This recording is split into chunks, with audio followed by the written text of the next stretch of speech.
लेकिन असली में तुम क्या हो? तुम्हें खुद पर शर्म नहीं आती? तुम्हारे घर वालों ने ऐसे कैसे स्वीकार किया? क्या तुम्हें कभी अफसोस नहीं होता कि तुम वैसी क्यों नहीं? शादी कैसे करोगे? तुम क्यों ऐसे कपड़े पहनते हो? तुम कुछ बड़ा कर सकते हो? छे, तुम तो सिर्फ ताली बजाने और भीख मांगने के लिए बने हो। और ये ऑफिस की कुर्सी ना तुम्हारे लायक नहीं है। तो अब जरा सोचिए, जब आपकी पूरी जिंदगी इसी तरह के चुभने वाले सवालों के जवाब देने में बीतने लगे, तब क्या आप अपने सपनों की उड़ान भर पाएंगे? जवाब देना बहुत मुश्किल नहीं होगा शायद, लेकिन कुछ लोग सिर्फ सवालों के जवाब नहीं देते, वो अपने जवाब से दुनिया को बदल देते हैं। वो उन्हीं तानों और उलाहनाओं को अपनी सीढ़ी बनाकर सफलता के शिखर तक पहुंचते हैं। वो अपने हौसलों से उन सभी लोगों को चुप करा देते हैं जो कल तक उनकी काबिलियत पर सवाल उठा रहे थे। उनको एहसास कराते हैं कि उनकी पहचान उनकी कमजोरी नहीं है, बल्कि सबसे बड़ी ताकत है।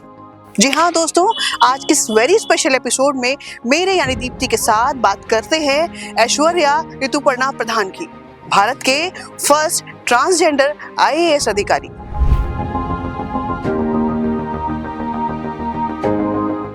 जिसके बारे में जब दुनिया ने कहा कि तुम्हारी पहचान ही तुम्हारी सबसे बड़ी कमजोरी है, तो उसने कहा यही मेरी सबसे बड़ी ताकत होगी। और खुलकर अपनी ट्रांसजेंडर पहचान को स्वीकार करने वाली भारत की पहली IAS अधिकारी, जो केवल एक नाम नहीं बल्कि बदलाव का प्रतीक है। उसकी कहानी एक ऐसे सफर की है जिसे समाज की बेड़ियों को तोड़कर साबित किया कि सपने किसी जेंडर के मोहताज नहीं होते। असली उड़ान तो बस हौसलों से होती है। दोस्तों, ये कहानी शुरू होती है उड़ीसा के एक छोटे से गांव से, जहां रतिकांत प्रधान नाम का एक छोटू सा बच्चा दुनिया के बनाए नियमों में खुद को खोजने की कोशिश कर रहा था। उसके दिल में ख्वाब तो थे, लेकिन समाज के ताने और घर वालों की उम्मीदें अंदर एक अजीब सा डर था, मानो किसी हिंदी फिल्म की तरह यह कहानी भी इमोशन, ड्रामा और एक जबरदस्त ट्विस्ट से भरी हुई थी। 12 नवंबर 1983 को जन्मे रतिकांत को बचपन से ही एहसास था कि वह बाकी लड़कों से कुछ अलग है, लेकिन ये बात ना तो वो किसी से कह सकता था और ना ही खुद को समझा सकता था।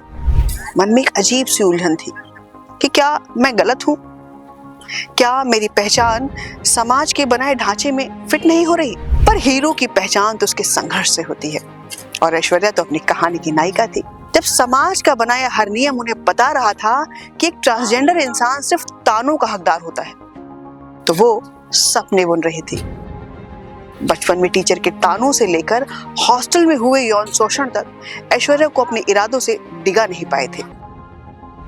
ऐश्वर्या के लिए सपने सिर्फ देखने की चीज नहीं थी, बल्कि उसे जीने की चीज थी। Indian institute of mass communication से ग्रेजुएशन और पब्लिक एडमिनिस्ट्रेशन से पोस्ट ग्रेजुएशन यानी PG करने के बाद उसका सपना था IAS बनना। लेकिन यह सफर हमेशा की तरह आसान नहीं था। पढ़ाई के दौरान लोगों की बातें उसे तीर की तरह चुभती थी। जब उन्होंने खुद को एक ट्रांसजेंडर महिला के रूप में अपनाया, तो परिवार, दोस्त और समाज सबने उन्हें नकार दिया। लेकिन जब पूरी दुनिया आपके खिलाफ हो, तब खुद को ही खुद का सबसे बड़ा सहारा बनना पड़ता है। हालांकि उनकी माँ और उनकी बहन ने जितना बन पड़ा साथ दिया था। उन्होंने पढ़ाई में खुद को झोंक दिया, रातों की नींद और दिन का सुकून त्याग कर एक ही लक्ष्य को सामने रखा कि IAS की परीक्षा तो बस कैसे भी पास करनी है, किसी भी हालत में पास करनी है। और फिर वो दिन आया जब 2010 में UPSC परीक्षा का रिजल्ट आया और लिस्ट में नाम था ऐश्वर्या ऋतुपर्णा प्रधान। और ये सिर्फ ऐश्वर्या के लिए ही नहीं, पूरे LGBTQ+ समुदाय के लिए ऐतिहासिक पल था। दोस्तों, ऐश्वर्या उड़ीसा फाइनेंस सर्विसेज यानी OFS में वाणिज्यकर अधिकारी तो बन गई, लेकिन असली चुनौती तो अब शुरू हुई थी। सरकारी दफ्तरों में फाइलें बदल सकती थी, लोगों की सोच बदलना आसान नहीं था। कई बार साथी अफसरों ने संदेह किया, लोगों ने अलग समझकर नजरअंदाज करते रहे। लेकिन ऐश्वर्या जानती थी कि अगर अपनी पहचान पर गर्व करोगे तो दुनिया भी सलाम करेगी। और 2015 में भारतीय सुप्रीम कोर्ट के 2014 के फैसले के बाद कानूनी रूप से अपनी लिंग पहचान बदल ली, जिसमें ट्रांसजेंडर समुदाय को तीसरे लिंग के रूप में मान्यता दी गई थी। उन्होंने अपने IAS पद का उपयोग उन लोगों की मदद करने में किया जो अपनी पहचान के कारण समाज से बहिष्कृत थे।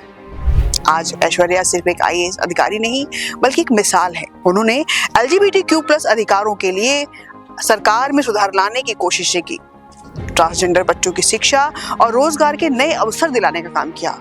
और पिछले साल ये शुभ समाचार भी मिला कि ऐश्वर्या जल्द ही शादी भी करने वाली है। हालांकि इस बारे में भी हमारे पास कोई स्पष्ट जानकारी नहीं है।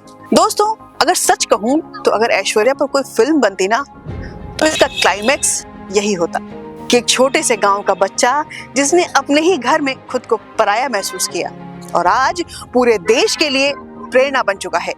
और हर वो इंसान जिसने उन्हें कमजोर समझा था आज उनके जज्बे को सलाम कर रहा है। हर वो इंसान जिसने कल उससे मुंह मोड़ा था आज उनके नाम की ही मिसाल दे रहा है। और वो समाज जो कल तक ताली बजाने की सलाह दे रहा था आज खुद तालियां बजा रहा है। ऐश्वर्या की कहानी यही बताती है कि लोग क्या कहेंगे यह सोचकर कभी खुद को रोको मत, क्योंकि अगर हौसला हो तो कहानी खुद लिख जाती है और इतिहास बन जाता है। तो अगली बार जब कोई कहे कि तुमसे नहीं होगा तो जवाब देना, देखते जाओ, अभी तो बस शुरुआत हुई है। तो दोस्तों, अगर आपको ये ऐश्वर्या की कहानी प्रेरणादायक लगी होगी तो हमें कमेंट सेक्शन में जरूर बताइएगा। साथ ही इसे लाइक करें और दोस्तों के साथ साझा करना ना भूलें और हमारे चैनल को सब्सक्राइब जरूर करें। और मैं दीप्ति फिर मिलूंगी अधिकारी द रियल हीरोज के अगले एपिसोड में। तब तक कुछ अच्छा करते रहिए और खूब खुश रहिए। नमस्कार।